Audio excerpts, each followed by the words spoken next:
سکینہ، تمہاری بہو کیا اب تک بے اولاد ہے؟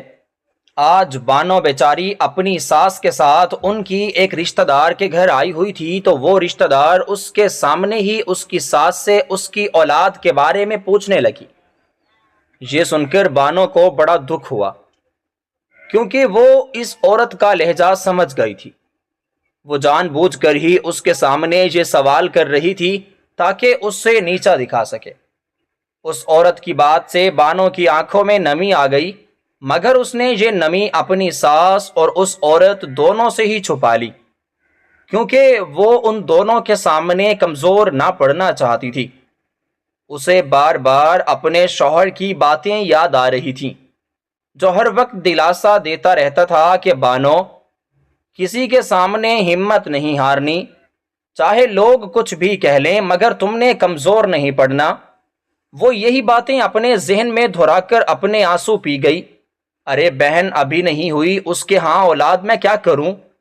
میں تو خود دعائیں اور علاج کروا کروا کے تھک چکی ہوں۔ اب تو میری ہمت بھی جواب دے گئی ہے، اب تو جو اللہ کو منظور ہوگا وہی ہوگا۔ بانو کی ساس اداسی سے جواب دیتی ہے۔ ساس کے الفاظ بھی بانو کو تیر کی طرح چبھتے ہیں، کیونکہ کچھ عرصے سے وہ نوٹ کر رہی تھی کہ اس کی ساس بھی اب اس سے عجیب برتاؤ کرنے لگی ہے۔ حالانکہ شروع میں وہ اس کے ساتھ ایسا کچھ نہ کرتی تھی، بلکہ ہر وقت ہی اس کے شوہر کی طرح اسے دلاسا دیتی تھی کہ اللہ کے ہاں دیر ہے اندھیر نہیں۔ مگر اب وہ اس عورت کے سامنے اس کا دل جلا رہی تھی۔ ساس کی بات سن کر تو ایک مرتبہ پھر سے بانو کی آنکھیں نم ہو گئیں۔ ارے بہن، جن کے ہاں اولاد ہونی ہوتی ہے وہ ہو جاتی ہے۔ مجھے تو لگتا ہے تیری اس بہو کو کوئی بڑی بیماری ہے جس کی وجہ سے اس کے ہاں اولاد نہیں ہوتی۔ ویسے تم نے اس کا علاج تو کروایا ہے نا؟ وہ عورت اب بانو کو گھورتے ہوئے کہہ رہی تھی۔ بانو کو اس کی نظریں خود پر محسوس ہوئیں تو وہ اپنی جھکی ہوئی نظریں مزید جھکا گئی۔ اسے اس عورت سے بھی زیادہ الجھن ہو رہی تھی، جو بار بار ہی اس کی ساس کو بھڑکانے میں لگی ہوئی تھی۔ اب تو بانو کا دل کر رہا تھا کہ وہ یہاں سے چلی جائے، اور اس وقت کو کوسنے لگی تھی جب اس نے ساس کے ساتھ آنے کی حامی بھری تھی۔ بہن، کیا بتاؤں تمہیں، میں نے تو ہزاروں ڈاکٹروں کو دکھایا، لاکھوں روپے خرچ کیے، مگر اس کے ہاں اولاد نہیں ہوتی۔ اب تو ڈاکٹرز نے بھی علاج بند کرا دیا ہے، کہتے ہیں کہ اتنی دوائیاں کھا کھا کر تو یہ ویسے ہی بانجھ ہو جائے گی۔ بانو کی ساس اب اس عورت کو بڑی رازداری کے ساتھ بتا رہی تھی، کیونکہ بانو بیچاری شادی کے اگلے سال سے ہی دوائیاں کھانا شروع ہو گئی تھی، اور اب اس کی شادی کو پورے 7 سال ہو چکے تھے۔ ساس کے منہ سے اپنے لیے بانجھ کا لفظ سن کر وہ بیچاری ٹوٹ ہی گئی۔ اسے ایسا لگ رہا تھا کہ جیسے اس کی ساس اسے بانجھ ہونے کا طعنہ دے رہی ہے۔ حالانکہ وہ تو ڈاکٹروں کی بات بتا رہی تھی، مگر پھر بھی بانو کو ایسا لگا کہ ساری دنیا ہی اس کے خلاف ہو گئی ہے۔ بانو کی ساس سچ کہہ رہی تھی۔ آج سے 2-4 پہلے ڈاکٹر نے بھی کہہ دیا تھا کہ اب یہ مزید ادویات نہ لے، کیونکہ اس طرح عورتیں بانجھ ہو جاتی ہیں۔ دوائیاں بہت زیادہ گرم ہوتی ہیں، جس کی وجہ سے رہی صحیح امیدیں بھی ختم ہو جاتی ہیں۔ بہن، تو پھر تو تم اپنا ذہن بنا لو، اب تمہاری اس بہو کے ہاں اولاد نہیں ہونے والی۔ میں تو کہتی ہوں کہ بیٹے کی دوسری شادی کروا دو۔ وہ منحوس عورت اب بانو کے سامنے ہی اس کے شوہر کی دوسری شادی کا ذکر کر رہی تھی۔ اس کے منہ سے اپنے شوہر کی دوسری شادی کا لفظ سن کر ہی اس کا دماغ گھوم گیا، اور وہ فوراً سے اٹھ کر کمرے سے باہر نکل گئی۔ حالانکہ یہ اس کا گھر نہیں تھا، مگر پھر بھی وہ کچھ سوچے سمجھے بغیر باہر نکل آئی۔ باہر آ کر وہ پھوٹ پھوٹ کر رو رہی تھی، کیونکہ باہر کوئی بھی موجود نہ تھا، اس لیے ہی وہ اپنا دل ہلکا کر رہی تھی۔ دیکھا دیکھا اپنی بہو کو، مجھے تو لگتا ہے اس میں ہی کوئی خرابی ہے، اس لیے ہی شوہر کی دوسری شادی کا نام سن کر بھاگ گئی ہے۔ بہن، میں تو کہتی ہوں کہ تم ہی کوئی حل نکالو، ورنہ تمہارا بچہ بیچارہ تو بے نام ہی زندگی گزار دے گا۔ وہ عورت اب بھی بانو کی ساس کے کان بھرنے میں لگی ہوئی تھی۔ بانو بیچاری باہر کھڑی بھی اس کی ساری آوازیں سن رہی تھی، اور اس کی باتوں سے اس کے رونے میں مزید اضافہ ہو گیا تھا۔ 2-4 منٹ کے بعد اس کی ساس کمرے سے باہر نکل آئی اور اسے اپنے ساتھ چلنے کا کہا، تو وہ دوبارہ کمرے میں گئی اور اپنی چادر لے آئی۔ اس نے اس عورت کو خدا حافظ تک نہ کہا اور اس کے کمرے سے باہر نکل آئی۔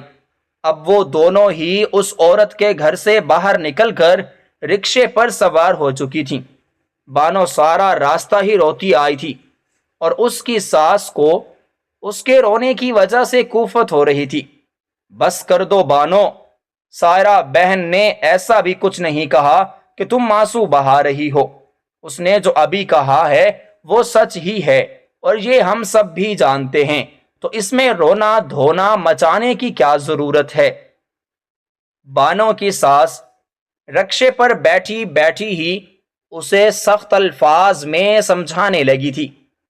بانو نے ساس کی بات کا جواب نہ دیا اور چپ چاپ بیٹھی رہی، مگر ساس کے کہنے پر اس کے رونے میں ذرا کمی آ گئی تھی، کیونکہ اسے لگ رہا تھا کہ اس کی ساس اب اس پر غصہ کر رہی ہے۔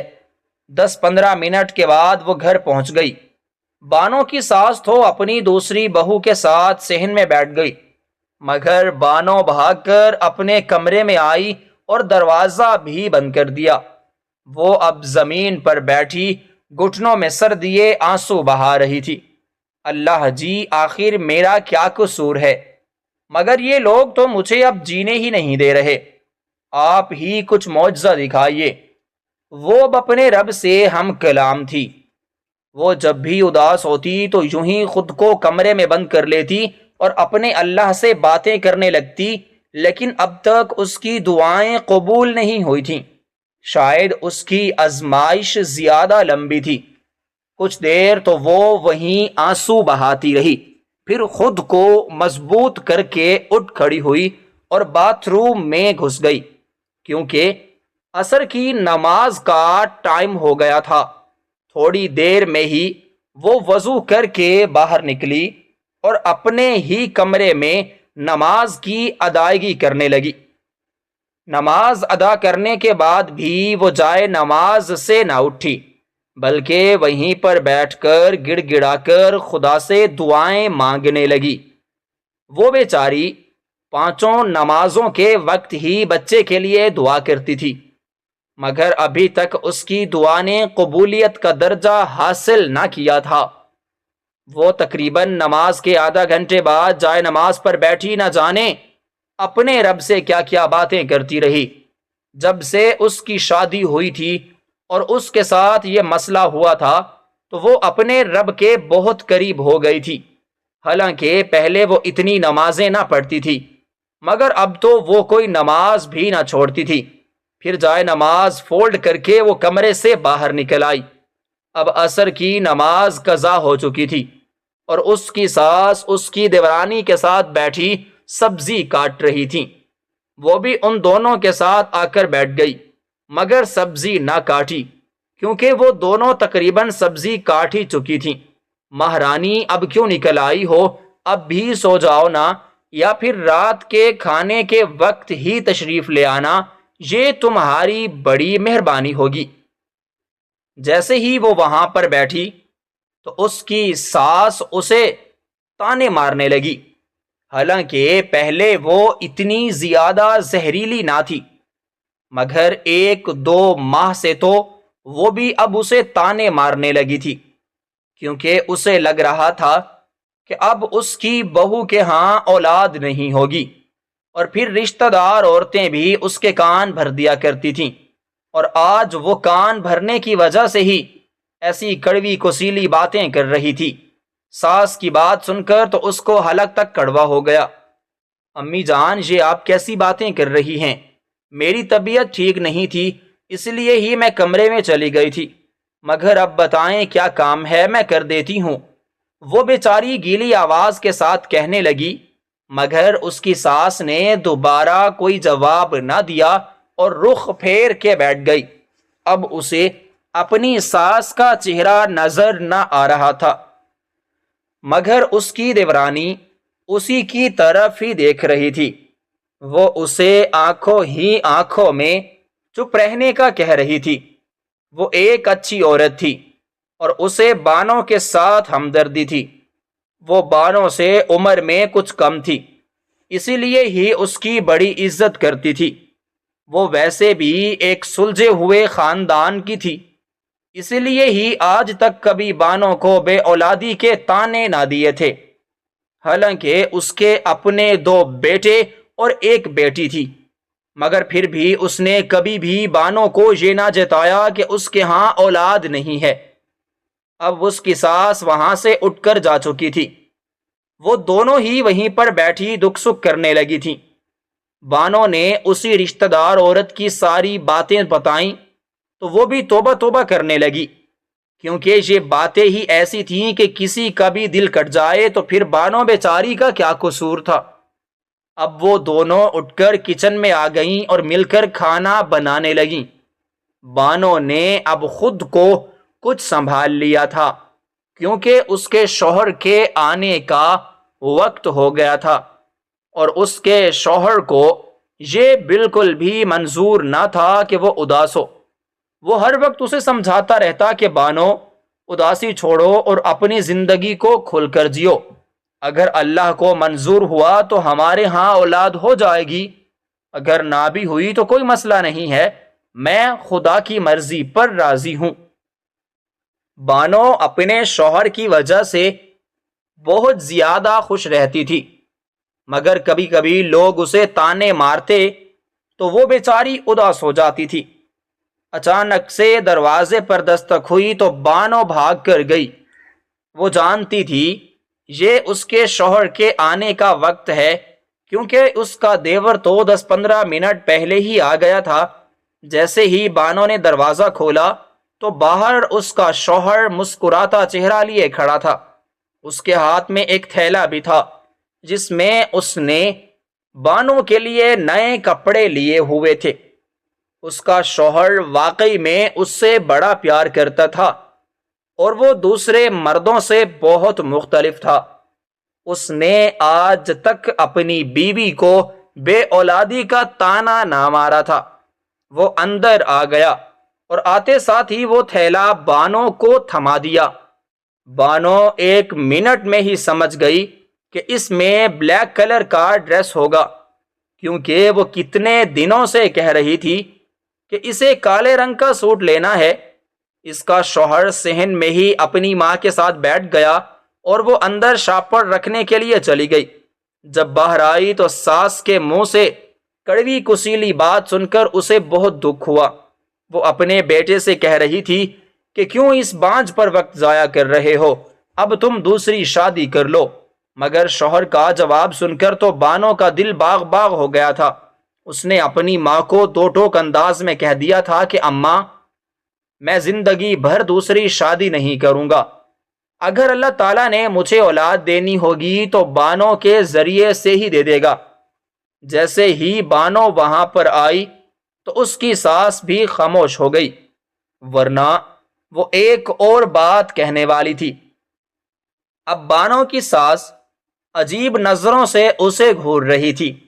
اب تو ان دونوں کے درمیان ایک عجیب سی سچویشن ہو گئی تھی۔ بانو اور اس کی دیورانی نے دسترخوان پر کھانا لگایا اور سب نے مل کر کھانا کھایا۔ کھانا کھانے کے بعد وہ دونوں برتن سمیٹنے کے بعد اپنے اپنے کمروں میں آ گئی۔ اب اس کا شوہر بیڈ پر لیٹا موبائل استعمال کر رہا تھا اور وہ عشاء کی نماز پڑھ رہی تھی۔ عشاء کی نماز کے بعد بھی وہ تقریباً 1 گھنٹہ جائے نماز پر بیٹھی دعائیں مانگتی رہی۔ اس کا شوہر بھی اسے دیکھ رہا تھا اور دل ہی دل میں اسے اپنی بیوی پر پیار آ رہا تھا، کیونکہ وہ اس کی نسل آگے بڑھانے کی دعائیں کر رہی تھی۔ اب وہ جائے نماز فولڈ کر کے شوہر کے ساتھ ہی بیڈ پر آ گئی۔ بانو خیریت تو ہے؟ آج مجھے تم کچھ پریشان لگ رہی ہو۔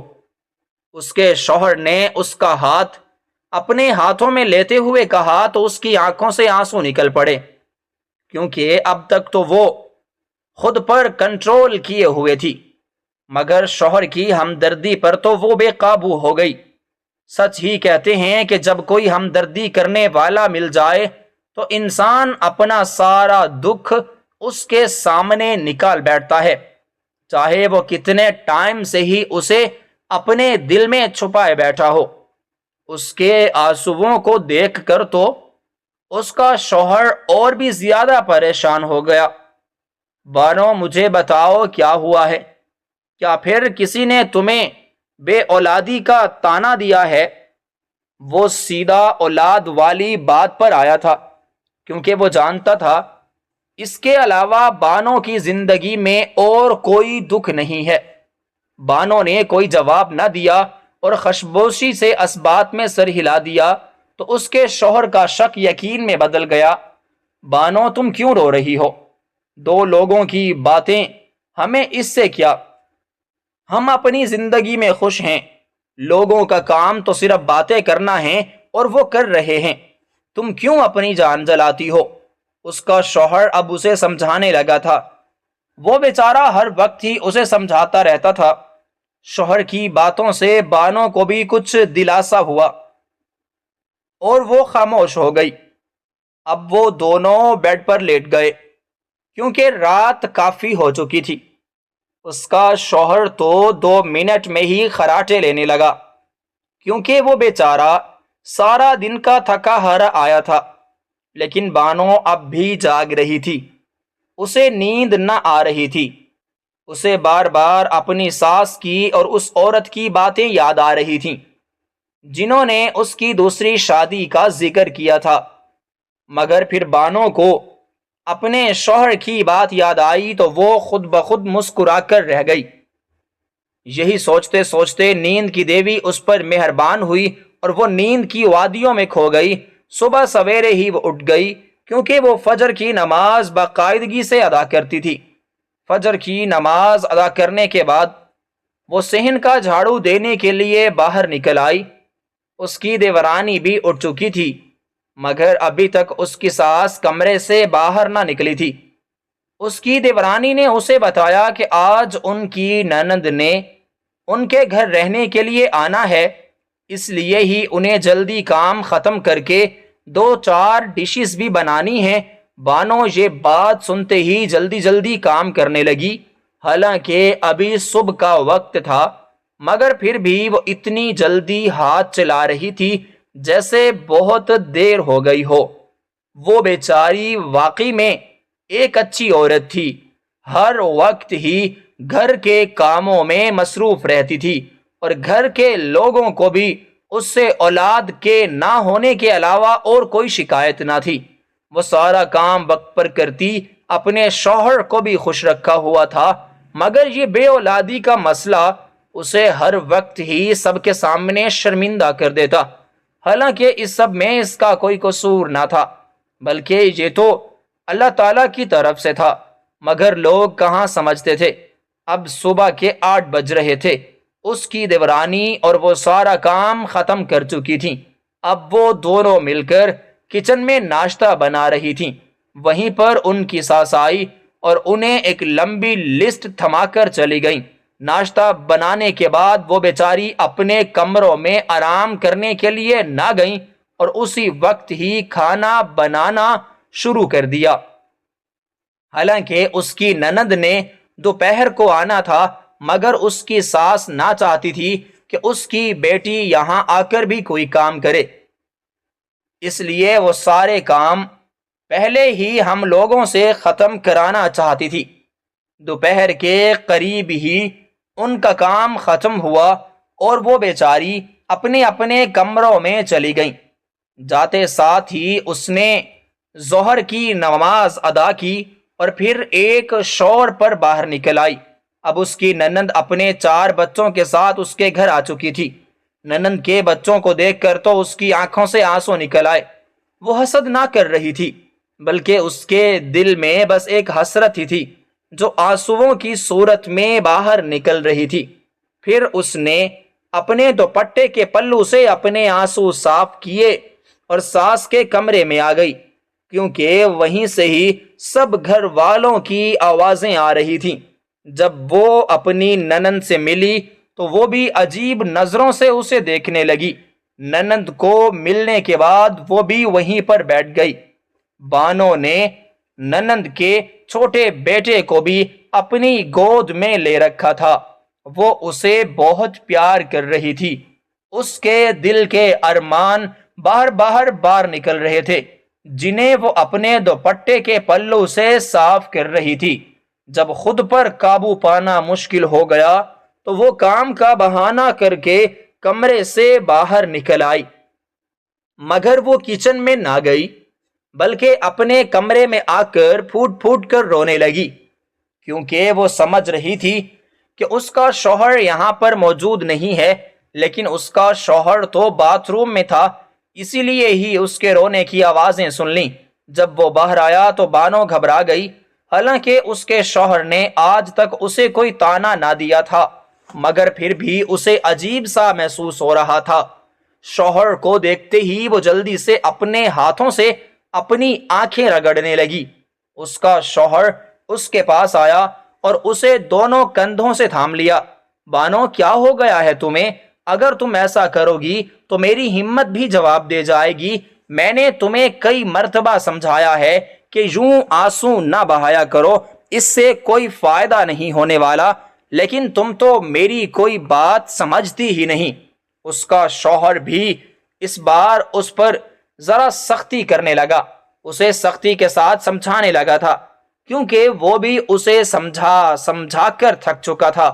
شوہر کے منہ سے ایسی باتیں سن کر وہ بھی فوراً سے خاموش ہو گئی، کیونکہ وہ بالکل بھی اپنے شوہر کی ناراضگی مول نہ لینا چاہتی تھی۔ ایک وہی تو تھا جس کا اسے سہارا تھا۔ پھر وہ اپنے شوہر کے ساتھ باہر نکل آئی اور اپنی دیورانی کا کچن میں ہاتھ بھٹانے لگی۔ شام کا کھانا سب نے ایک ساتھ ہی کھایا تھا۔ اب سب مرد حضرات اپنے کمروں میں چلے گئے تھے اور اس کی ساس بھی اپنے کمرے میں چلی گئی تھی، کیونکہ ان کی کمر میں ذرا درد ہو رہا تھا۔ اس کی دیورانی ننند کے لیے چائے بنانے کے لیے کچن میں گئی۔ اب بانو اپنی ننند کے ساتھ اکیلی بیٹھی تھی۔ بھابھی، مجھے تو لگتا ہے کہ اب آپ کے ہاں اولاد نہیں ہونے والی۔ پتہ نہیں میرے بیچارے بھائی کا کیا ہوگا۔ اسے اکیلا پا کر اس کی ننند اسے تانا مارنے لگی۔ سمیرا، میں کیا کروں؟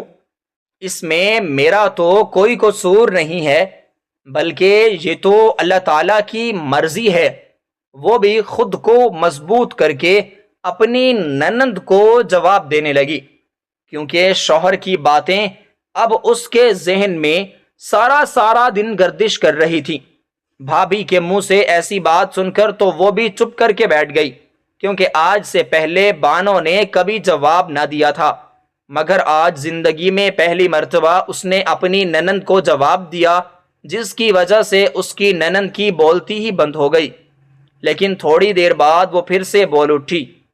میں تو کہتا ہوں کہ آپ خود ہی بھائی کی دوسری شادی کرا دیں، اس طرح آپ کا بھی بڑھاپا سکیور ہو جائے گا، کیونکہ آپ کی سوتن کے بچے آپ کو بھی تو ماں کہیں گے۔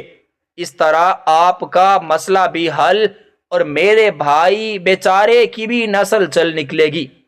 اب وہ اس کے زخموں پر نمک چھڑکنے لگی تھی۔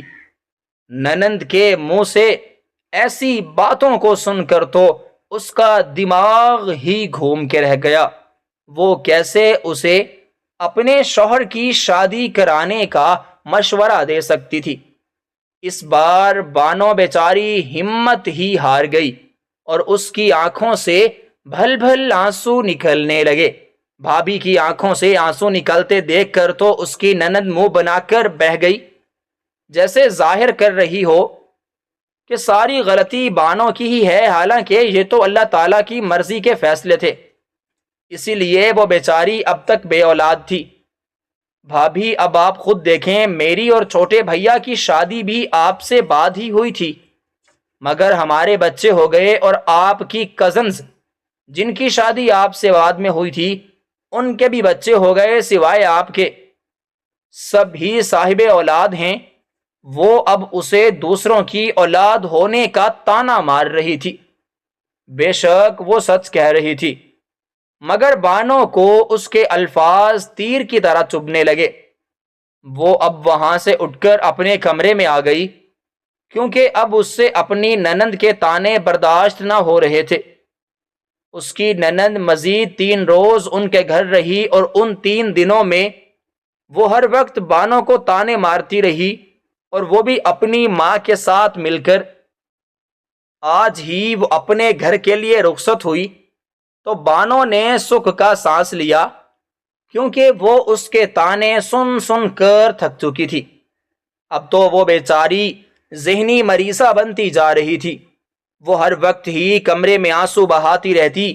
اس کی ننند کو گئے ہوئے بھی اب 15 دن ہو چکے تھے، مگر اس کا دکھ ذرا بھی کم نہ ہوا تھا۔ بار بار ہی اس کی ننند کی باتیں اس کے ذہن پر آ کر حملہ کر دیتی، اور وہ بیچاری آنسو بہائے بغیر نہ رہ پاتی۔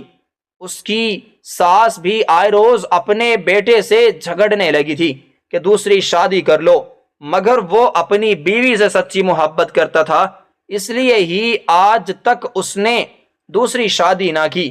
مگر پھر بھی بانو کو ایک خطرہ سا ستانے لگا تھا کہ اگر کبھی اس کا شوہر ماں کی باتوں میں آ گیا تو کیا ہوگا، کیونکہ وہ بیچاری ایک لاوارث لڑکی تھی۔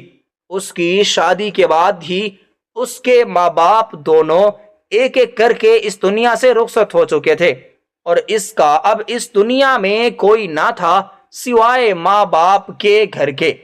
وہاں پر بھی ہر وقت تالا لگا رہتا تھا، اور نہ ہی آج تک وہ کبھی میکے گئی تھی، کیونکہ میکے میں جب کوئی تھا ہی نہیں تو وہ جا کے کیا کرتی۔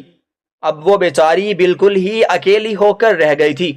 اس کا شوہر تو سارا دن کام پر ہوتا، اور وہ ساس کے طعنے سنتی اور روتی رہتی۔ اس کی دیورانی بیچاری اسے دلاسا دیتی، مگر اب وہ کسی کے دلاسے میں نہ آتی، کیونکہ اب اس کی رہی صحیح امید بھی ختم ہوتی جا رہی تھی۔ کچھ روز پہلے ہی اس کی شادی کی 8ویں سالگرہ بھی گزر گئی۔ اس دن بھی اس کی ساس نے اسے بڑے طعنے مارے کہ 8 سال ہو گئے ہیں، اب بھی تمہیں امید ہے کہ تم بچہ جنو گی۔ وہ بیچاری اپنی دیورانی کے ساتھ کچن میں کام کروا رہی تھی اور آنسو بھی بہا رہی تھی، کیونکہ ابھی ابھی اس کے گھر سے ساس کی بہن گئی تھی۔ وہ بھی اسے ساس اور ننند کی طرح طعنہ مار کے گئی تھی کہ بی بی اب بس کر دو، اور تم ہی شوہر کو سمجھاؤ کہ وہ دوسری شادی کر لے۔ مگر وہ بیچاری بالکل بھی یہ نہ کر سکتی تھی، کیونکہ وہ ایک عورت تھی، اور عورت بالکل بھی خود پر سوتن برداشت نہیں کر سکتی۔ کچن کا کام ختم کرنے کے بعد جب وہ اپنے کمرے تک آئی تو اس کا شوہر کسی سے فون پر باتیں کر رہا تھا۔ شوہر کے منہ سے وہ باتیں سن کر تو اس کے پیروں تلے سے زمین نکل گئی۔ اسے ایسا لگ رہا تھا کہ اب اس کی ساری دنیا ہی اجڑ گئی ہے۔ وہ دروازے پر کھڑی کتنی ہی دیر شوہر کی باتیں سنتی رہی۔ اس کا دماغ گھوم رہا تھا۔ وہ سب کچھ سن اور سمجھ چکی تھی، مگر یقین کرنے سے انکاری تھی۔ تھوڑی دیر بعد جب وہ اپنے کمرے میں گئی تو اس کا شوہر بھی اسے دیکھ کر بکھلا گیا، اور جلدی سے فون بند کر کے میز پر رکھنے لگا۔ مگر بانو کی آنکھوں میں آنسو دیکھ کر وہ سمجھ گیا تھا کہ اس کی ساری باتیں سن چکی ہے وہ۔ اس نے بانو کا ہاتھ پکڑا اور اسے صوفے پر بٹھا دیا، اور خود بھی اس کے سامنے ہاتھ جوڑ دیے۔ بانو، مجھے معاف کر دو، میں نے تمہیں اتنے سال دھوکے میں رکھا، مگر میں کیا کرتا؟ تم تو جانتی ہو کہ لوگ اولاد نہ ہونے پر کتنے طعنے مارتے ہیں۔ جب میں لوگوں کو تمہیں تانے مارتا ہوا دیکھتا تھا تو میں دل ہی دل میں یہ عہد کر لیتا تھا کہ میں زندگی میں کبھی بھی کسی کو نہ بتاؤں گا کہ مسئلہ مجھ میں ہے، مگر مجھے معاف کر دو کیونکہ میں نے تمہیں اس سب سے انجان رکھا۔ وہ بیوی کے سامنے دونوں ہاتھ جوڑے نم آنکھوں کے ساتھ معافی مانگ رہا تھا۔ وہ بار بار وہی باتیں دہرا رہا تھا جو وہ سن چکی تھی۔ جب بانو کمرے کے دروازے پر آئی تھی تو وہ اپنے عزیز دوست جاوید سے بات کر رہا تھا اور کہہ رہا تھا کہ یار، میں گلٹ سے مرتا جا رہا ہوں، اب مجھ سے یہ دھوکہ مزید نہیں ہوتا۔ بانو نے اپنے شوہر کے ہاتھ اپنے ہاتھوں سے نیچے کر دیے تو اس کے شوہر کا چہرہ خوشی سے کھل اٹھا، کیونکہ وہ سمجھ گیا کہ بانو نے اسے معاف کر دیا ہے۔ احمد، میں نے آپ کو سچے دل سے معاف کر دیا ہے، مگر میری ایک شرط بھی ہے۔ میں چاہتی ہوں کہ اب آپ اپنا علاج کروائیے، دیکھیے گا خدا کی رحمت سے ہم صاحب اولاد ہو جائیں گے۔ بیوی کے منہ سے ایسی باتوں کو سن کر تو وہ وہاں سے اٹھ گیا، کیونکہ آج تک وہ اسی لیے ہی تو ڈرتا آیا تھا کیونکہ وہ زمانے بھر میں خود کو بیمار ظاہر نہ کر سکتا تھا، مگر آج تو سارا معاملہ کھل کر سامنے آ چکا تھا۔ بانو، اسی لیے ہی میں تمہیں نہیں بتاتا تھا، میں جانتا تھا کہ تم سارے زمانے میں مجھے رسوا کرواؤ گی۔ وہ گیلی آواز کے ساتھ بول رہا تھا کیونکہ وہ ایک مرد تھا اور اپنی رسوائی سے ڈر محسوس کر رہا تھا۔ بانو اپنی جگہ سے اٹھی اور اس کے پاس آ گئی۔ احمد، آپ یہ کیسی باتیں کر رہے ہیں؟ ہم کسی کو بغیر بتائے ہی آپ کا علاج کروائیں گے، دیکھیے گا پھر ہم بہت جلد ہی اولاد کی نعمت پالیں گے۔ بیوی کی منہ سے ایسی بات سن کر تو وہ خاموش ہو گیا، کیونکہ آج تک تو وہ یہی سمجھتا آیا تھا کہ اس کی بیوی اسے سارے زمانے میں رسوا کرے گی، مگر وہ تو چوری چھپے یہ سب کرنے کا ہی کہہ رہی تھی۔ وہ تو کیسے نہ مانتا۔ پھر انہوں نے کسی کو بتائے بغیر ہی اپنے منصوبے پر عمل کرنا شروع کر دیا۔ اب اس کے شوہر کا علاج چل رہا تھا اور کوئی بھی نہ جانتا تھا، کیونکہ اس کی بیوی اس کے ساتھ تھی، اسی لیے ہی کوئی اس راز کو فاش نہ کر پایا تھا۔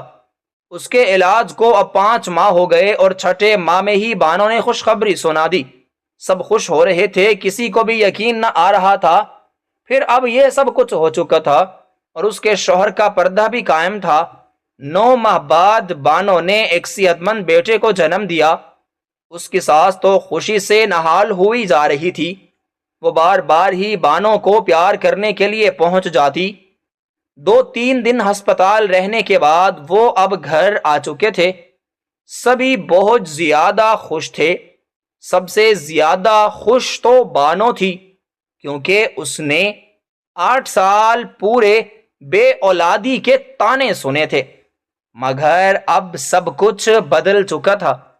اگر اس کا شوہر پہلے ہی اسے سب بتا دیتا تو اسے اتنی اذیت نہ سہنی پڑتی، مگر اب بھی وہ خدا کا شکر ادا کرتی تھی کہ چاہے دیر سے ہی صحیح، مگر وہ ماں کے رتبے پر فائز تو ہو گئی۔